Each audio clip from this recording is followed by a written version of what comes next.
So this morning I'm going to be speaking about this ecoregion of Cascadia, the ecoregion that we call Ish River country. And as you may know, there's what I consider to be a preeminent poet of Ish River country, Robert Sund. And many of you I'm sure are familiar with Robert's work. And so today this is, I guess you could say this morning, what we might call kind of reflection, meditation on the work of Sund, his poetic craft, and also in relationship to the Japanese poetic tradition, particularly the poet of haiku that we know so well, Ryokan. So I'll be drawing some parallels between Sund and Ryokan this morning. So I'd like to begin with two short epigraphs. I'm editing a volume right now with Gerard, and we've had some issues with epigraphs, so including epigraphs. So this is my opportunity to share some epigraphs with you. The first is from Dogen's Sensuko, Mountains and Waters Sutra, the first line of the Sensukyo. These mountains and waters of the present are the expression of old Buddhas.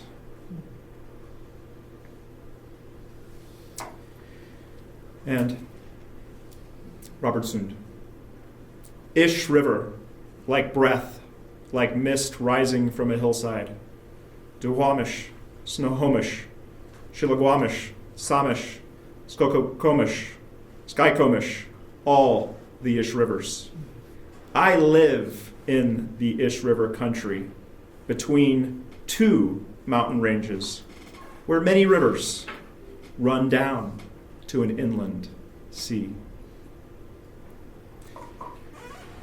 Where shall we find you, Robert Sund, in the wake of Cascadian Zen? Where are you hiding among us? Everywhere and nowhere. In the great sea of Zen and the wave that is Cascadia, Robert Sund's poetry abides in its wake. Just as Robert Aiken Roshi, in his inceptive work, A Zen Wave, Basho's Haiku and Zen, was inspired by Imakita Kusan, an illustrious master of Ngako Monastery in Kamakura, Japan, who commented on the recorded sayings of Confucius and Mencius in a collection entitled Zenkai Ichiran, One Wave of the Zen Sea. My aim this morning shall be to make manifest the living, breathing sea of Zen, animating Sund's poetry of Cascadia, as, quote, yet another wave of the great Buddha mind that pervades all things. Born on November 29th, 1929, in Olympia, Washington, to Swede-Finn parents, Robert Sund was adopted as a young child by Evart and Elsa Sund of Elma Chalalis Valley, growing up on the family farm on Swede Hill with his parents, grandparents, and brother. At the age of 18, Sund attended the University of Washington, where he met his future teacher and mentor, the poet Theodore Rothke, who set him on his life's path. Like his Zen poet predecessor, Ryokan, who received a grounding in classical Chinese culture, particularly Chinese poetry, Sund's gift was his poetic voice, having been born into the Swedish language and claiming it as his mother tongue. Indeed, just as Ryokan began his study of Zen by first practicing as a layman under the Soto school teacher Genjo Haryo at Genjo's temple, Kosoji, before meeting Genjo's teacher, the Zen master Tainen Kokusen, Sund, as an inquisitive student of nature, first became intrigued by medicine, choosing medicine as his own course of study, before finally finding his own medicine man and shaman in the poet Rothke, who drew him deeper and deeper into the natural rhythms of language. Always a student of Rothke, Sund recalls those poems that were to have the most influence upon him. Quote, aside from some of Theodore Rothke's North American sequence, about the only time I see in poetry what I've seen on the river is in the old Chinese poets, as in these lines by Yang Ti, an emperor of the Sui dynasty more than 1,300 years ago. Quote, suddenly a wave carries the moon away, and the tidal water comes with its freight of stars. With Rothke, soon honed and refined his poetic craft, although little is known about their relationship given their unpublished correspondence. When Sund was working on a wheat harvest in Walla Walla during the summer of 1963, he learned that his beloved teacher, Rothke, had died, prompting him to pen his first published collection of poems, Bunchgrass. Poem 29 of Bunchgrass is Sund's homage to Rothke. 7 o'clock, one day is gone, August 1st, 1963. The meadowlark gives in to this sultry evening, songs, beautifully cool and clear as water. Carefully, he spaces each one. Somewhere, Rothke will soon lie in the ground. Lark songs and burial, these incomprehensible poles, cradle us a whole life long. Returning the gift, in a play of Renga, if you will, it is rather fitting that Kokusan, Ryokan's own teacher, who died shortly after his approval, or Inca, and whose sanction took the form of a Chinese poem and a staff of wisteria, penned his own homage to Ryokan. To the hermitage master Ryokan. Ryokan, how nice to be like a fool, for then one's way is grand beyond measure, free and easy, letting things take their course. Who can fathom it? I therefore entrust to you this staff of wild wisteria. Whenever you lean it against the wall, let it bring the peace of a noonday nap. With Rothke's passing and the publication of Bunchgrass in 1969, Sund found himself free to express his own voice by embracing the life of a wandering poet traveling from Seattle to the Yakima River Valley, to Everett, to Shai Shai Beach on the Olympic Peninsula, and finally to his fisherman's shack near Fishtown on the North Fork of the Skagit River.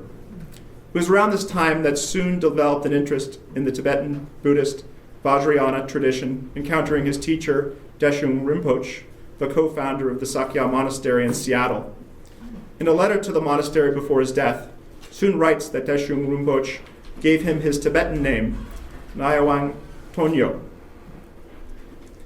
Quote, ever after I have tried to honor his being, his generous spirit, and his kindness to me.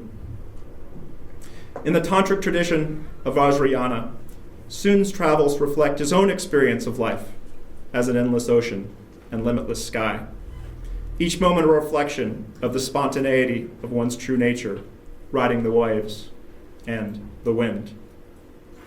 Like Sund, who traveled extensively from city to city and coastal village to coastal village for over a decade before finding his river shack on the Skagit River, affectionately dubbed Shit Creek, outside of Fishtown, Ryokan's poems describe his own middle years of wandering or pilgrimage as a monk, drifting across the country, meditating and camping under the stars. Quote, on a grass pillow, my journeys, lodging changes night by night, dreams of my village remain. In his Ish River collection, Sund invokes Ryokan in a series of poems entitled Stumbling Through Towns. And I'm going to be quoting from a poem called Seattle in April, cloudy day, high wind.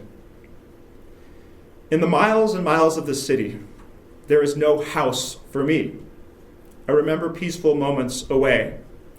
I spend the afternoon closely looking at the map, roads and rivers and mountains. Exposed to the seasonal manifestations of nature, both Ryokan and Sund experienced life on the road by practicing their own forms of austerity.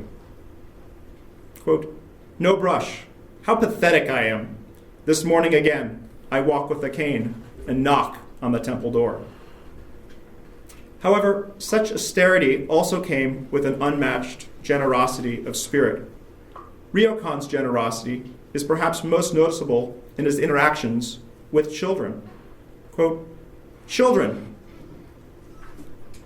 let's go down the mountain to view violets. If they scatter away tomorrow, what can we do? Sun's own generosity is most poignantly expressed in his own small gifts toward friends. And here I shall be quoting from a poem called Matchsticks. These little matchstick poems of mine make you smile. Their harmlessness is the talk of the town. But it's better to have a box of them in your pocket than to sleep with 10 fire engines in the living room. And I'm satisfied if when you strike them, suddenly they light up my face and go out. Like Sund, Ryokan was known for spontaneously expressing his own playful nature. As the great fool, Ryokan was rather happy to do calligraphy for children. Quote, when Ryokan was begging in the highway station near Tsubame, a child with a sheet of paper came to him and said, Reverend Ryokan, please write something on this paper. Ryokan asked, what are you going to use it for? I'm going to make a kite and fly it. Please write some words to call the wind. Right away, Ryokan wrote 4 big characters, sky above, great wind, and gave the calligraphy to the child.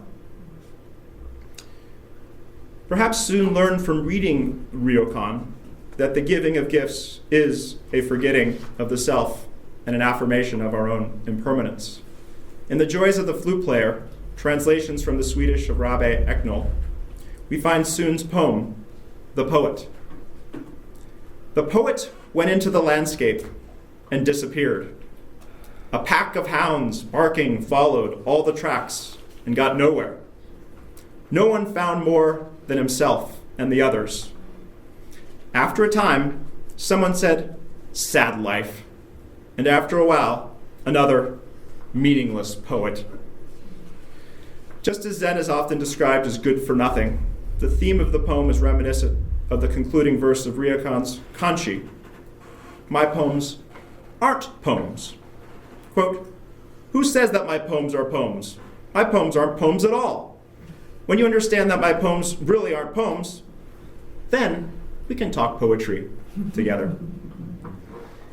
In his translator's introduction to the Essential Basho, another great Cascadian poet, publisher and editor of Copper Canyon Press, Sam Hamill, similarly describes how the poet strives for the quality of amare no kokoro, in which the poem reaches far beyond the words themselves, and I'll be quoting from Sam. When he invokes the call of a cuckoo, its very name, Hoto Tugitsu, pronounced with a virtually silent closing vowel, invokes its lonely cry. Things are as they are. Since the place of the poem in poetry is indistinguishable from the life and experience of the poet, it may be fitting that we further reflect upon the theme of place in the poetry of Ryokan and Sun, particularly Ryokan's Gogo-an, 5-scoop hut on Mount Kugami, and Sun's fishing shack on the Skagit River of Ish River country. Inspired by the rustic simplicity of the Taoist and Chan Buddhist poets of the Tang and Sun dynasties, especially the Tang poet Li Po and the Sun poet Su Tung Po, and later most decisively in his Zen haiku friends, Bashu, Isa, and Ryokan, Sun's poetry remains the most sincere expression of a spontaneity to live as part of the Earth's sea among the flora and fauna of the Skagit River estuary. Beholden to the tidal rhythms of day and season, Sun refers to his own abode as Disappearing Lake, a place where he would practice his crafts of poetry, calligraphy, and music. The gradual shift in the tide, or the sudden momentum of a crashing wave, demands a certain vigilance to the things themselves in their suchness.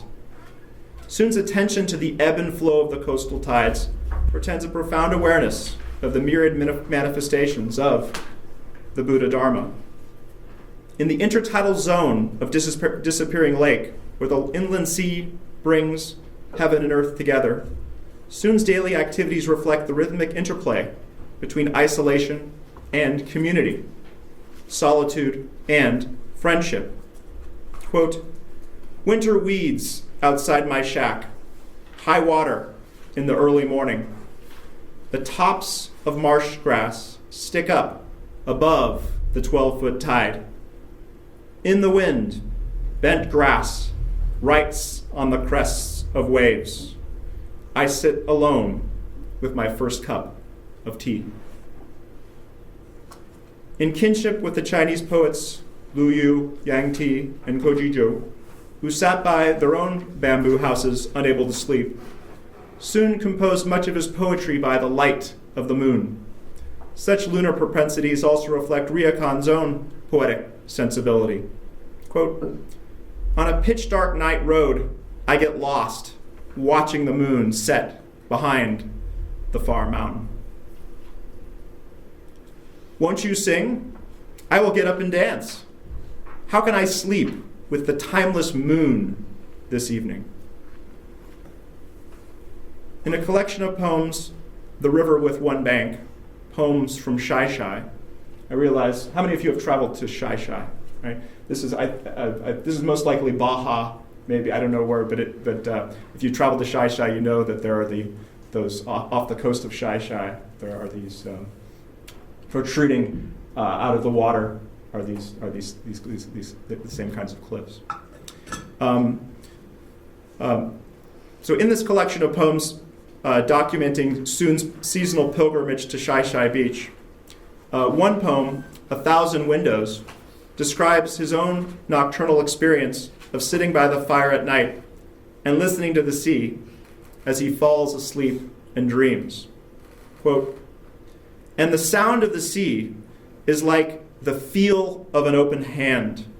At night, the sea is like a cardboard box slapped down, like a freight train, a waterfall that suddenly dries up. The sounds of the sea are expressed by a cacophonous and kaleidoscopic multiplicity of images. Quote, the sea is like an elephant, like a paper sack, like a net of leaves flung into the air, like a man alone who suddenly finds himself joyful. The sea is like a glass of wine set down, taste remembered, pool of grape above the crystal stem." The linear cadence accompanying the presentation of each sound and image reaches a crescendo where Sun returns to the title of the poem. Quote, "And the sea has 1,000 windows, and not one of them is broken." Despite the eccentric singularity of each sound and image disjoined from the preceding one, quote, "Letters slipped under the door, buffalo horns clashing, last page in the book, full starry sky after weeks of rain. When conjoined, they present a vestigial purity to the sea, each window retaining its own incandescence. The eternal and unbroken incandescence of the sea illuminates each thing in their suchness. Likewise, Ryokan's meditations about the place of the moon are peppered with his own series of questions. Quote, "Forgetting both light and object, who is this? Who in this evening looks at it? What does it illuminate? How many autumns come and go? Whose pond reflects the most luminescence? Which wanderer has the heart of fall? Don't you see, Jiangxi, who on the night of moon gazing recognized that Huyan alone had passed beyond forms? Don't you also hear Yaoshan's famous laughter under the moon, resounding through the village from his solitary peak? These are the stories in ancient times that lead seekers of the way to look toward waxing and waning with empty minds. Having cared much longing for the ancient, I also face the moon, robe moistened by evening dew." In an evening poetry gathering with friends presented in a documentary of Sun's life, In the Hall of Light. Has anyone seen this documentary? I was going to share it with you. Sun cites his own favorite poem from Dogen Zenji, which many of you, I'm sure, know well. "To what shall I liken the world? Moonlight reflected in dewdrops, shaken from a duck's bill." In yet another poem, Friends, from The River with One Bank, soon describes the plenitude of friendship. Quote, "Friends make us fuller. When friends leave, their light stays behind." Comparing the bright beacon of friendship in its radical exorbitance to the blue sea that supports the white breakers that come and go, the blue sea is beset by its own lunar power, a nocturnal vigilance, a fire at night that withstands the comings and goings of the day. Quote, "No matter how far I go, I long to return and be with friends. It is never the same fire I left, but beneath it are the ashes of all our meetings that have gone before." Just as Soon longs to return to the fire of his friends, Ryokan also experiences the same oscillation between the poles of reclusive solitude and friendship, as captured in the imagery of his poem, Autumn Twilight. Quote, "What quiet loneliness fills the autumn air? As I lean on my staff, the wind turns cold. A solitary village lies shrouded in mist. By a country bridge, a figure passes, bound for home. An old crow comes to roost in the ancient forest. Lines of wild geese slant toward the horizon. Only a monk in black robes remains, standing motionless before the river at twilight." Inspired by Ryokan, Soon pens a poem of a similar title, Autumn Equinox, meditating on his own downgoing, death, and descent into the sea. Quote, "In the place between waves, especially shy, carry me deeper into your silences. Take me down to the pure speech of whales, down through swimming seals and schools of salmon. Take me far." Despite affirming his death as he's carried out by the receding tide, the great sea remains his traveling companion and friend with the incantation, "Be with me. Be with me in the world of flying birds and gulls and the ravens and the songbirds among the driftwood. Be with me on nights like this. I can hear the earth crying for a voice. Be with me when I sit looking out at the sea and don't know what to do. Some days helpless, some days like a lion rising." Soon's proximity to the great sea at Shai Beach, like a lover who has never left him, resiliently steadies those fleeting moods of hope and despair. Quote, "While I go between these waves of day and night, make the bottoms of my feet tough as hide and keep my back strong." As Soon's lifelong companion and friend, the great sea is the one bright pearl that bears us in its infinite rhythmic magnitude. To live in intimacy with the great sea demands the surrender of the self to a way of life brimming with unbounded generosity. Always remaining attuned to her lunar and tidal rhythms, Soon's poetry calls us to reorient ourselves to the Buddha Dharma, the river with one bank. In his re-inhabitation of an abandoned fishing shack in an intertidal zone, a place that felt far, far back in time, Soon at last pens his own homage to the great Ryokan. A little gray feather somewhere floated down in my writing paper. How frail. An inch long, arched on its slim bone body, more like a mist than anything else, rolling over the white paper, soon gone. A light wind claims it. My only visitor today. Just as Ryokan on his own path of migration was attuned to the seasons, like a flutter of birds passing through heaven, he also longed to return to the hermitage of his thatched hut on Mount Kugami. Quote, "Ancient vines strangle the trees mountain torrents rush helter-skelter through the ravines. Of 10 paths I take, 9 end up leading nowhere. But the old man who lives in the hills still remembers me from long ago and kindly sees me all the way to my hut. Like old friends, Sutupo, Lipo, Basho, Isa, and Ryokan bestow the gift of poetry and become Sun's shack medicine, inspiring his writing, calligraphy, and music. In homage to his great teachers, Rothki, Ryokan, and Rinpoche, the voice of Sun resounds in its playful attentiveness to the myriad manifestations of the Buddha Dharma in this region we call Cascadia.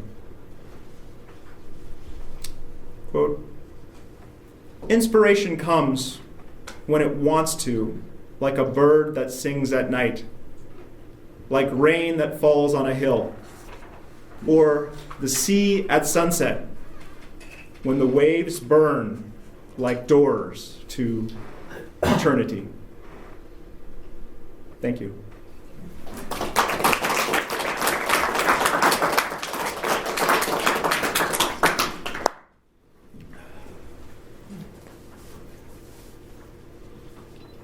So I want to thank Gerard for accommodating me. Just a few days ago, we had a chance to travel up through Ish River country to Fish Town. That is,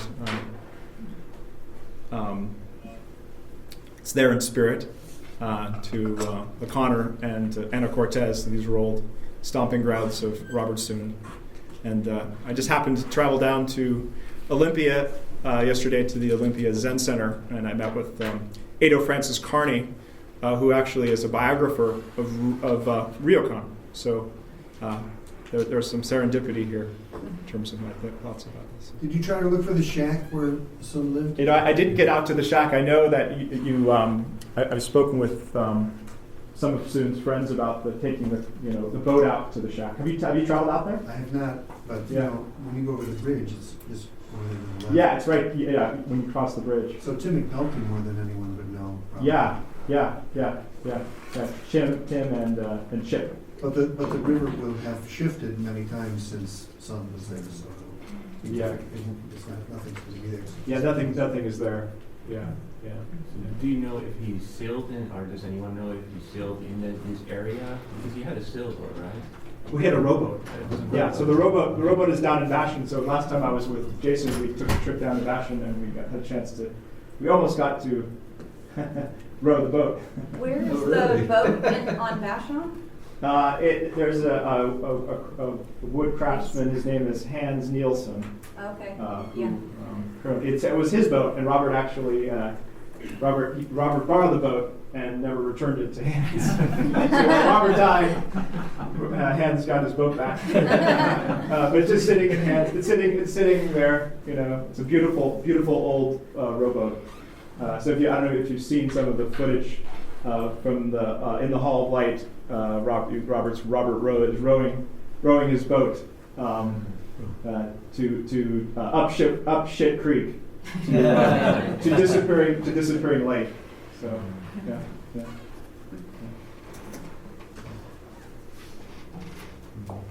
Yeah, I'm just thinking also about the tides must have been very important to time things right. Yes, tides. Rowing. Upstream. Yes, he's really quite attuned to that intertidal. And that shows in the poems. The poems. Yeah. So I kind of came to him late. I think it was by Jason, who recommended that I read Robert Soon. Thank you, Jason. But this is part of I guess you could say, a larger project that focuses on the theme of what it means to inhabit a place and how one poetically expresses that place. So I've really been intrigued by this. I came to this project by reflecting on Gary Snyder, and particularly, as some of you may know, about 50 years ago, he moved up in Northern California up to the San Juan Ridge, a place called Kikidezi. And how that place becomes, is how one becomes absorbed into a place, right? When immersing oneself in that place, and how that poetry sort of is expressive of place. I'm very intrigued by that, by the intersection between poetry and place. As you know, this has a long history up and down the coast, the Pacific coast, beginning with Robinson Jeffers and Cormac Carmel. So he's a very important figure for me. Also, William Everson, who lived for many years in the Santa Cruz Mountains. But also Joanne Kiger, who spent many years living in Bolinas, as well as Merwin, as you know, inhabited Maui for many years. So there are these figures that I'm really intrigued by, and I'm curious, to learn more about, poets who've spent, many years sort of immersing themselves in a place. And one of those poets that I just became aware of is Mary Norbert Kurte, who lives down right at the southern tip, or she's just over the border, right, Paul? Just inside the. She's just inside the border, so we can call her a Cascadian poet. She's lived for, do you know how many years? 40 years off the grid. She has her own generator to generate energy. Yeah. When you turn off the main road to get to her place, it's another 7 miles on dirt roads. Yeah. To her compound. Yeah. And she's going to be at the next Cascadian Portrait Yeah. Fest. So it's a plug. Inshallah. Yeah. Have you read Lorene Niedeker's work? I haven't. Because I think more than any other poet that I know of, Niedeker had a real deep sense of place and a commitment to outside poetics. And I think that you would find that she's up there with anyone. And she's Cascadian. No. Wisconsin. Oh, Wisconsin, of all places. Yeah, of all places. Yeah. Okay. And she has a really deep sense of water too. Of water. Yeah. And there were floods that came by her house, and she lived in poverty, and the shack, you could still go there to see it. Yeah. The shack that she lived in, and then the house that she moved up to when she got married. Yeah. The house is on stilts, it's right on the river, and he talks a lot about the flooding, and you can see watermarks in that. Yeah. And she called her library the immortal cupboard. And that was given to the Hoard, the Dairy Museum in Fort Atkinson. And for a while they were lending it out like they were a library, and someone said, "You can't do that." It's not a good idea. Yeah. So she would be one I would recommend. There's also a good film about her. Yeah, I'll have to look at it. I told Sam that I was interested in bringing a Niedeker type devotion to place to Cascadia. Yeah. It didn't compute for Sam. Yeah. So it's been a labor of love of mine over the last several years to present papers through an organization we call PACT that focus on this thing. So another one, which is just north of Cascadia, some of you may know, is you're familiar with the poetry of John Haynes. Who lived for many years off the grid. A place of sense. Place of sense. Yeah. So thank you.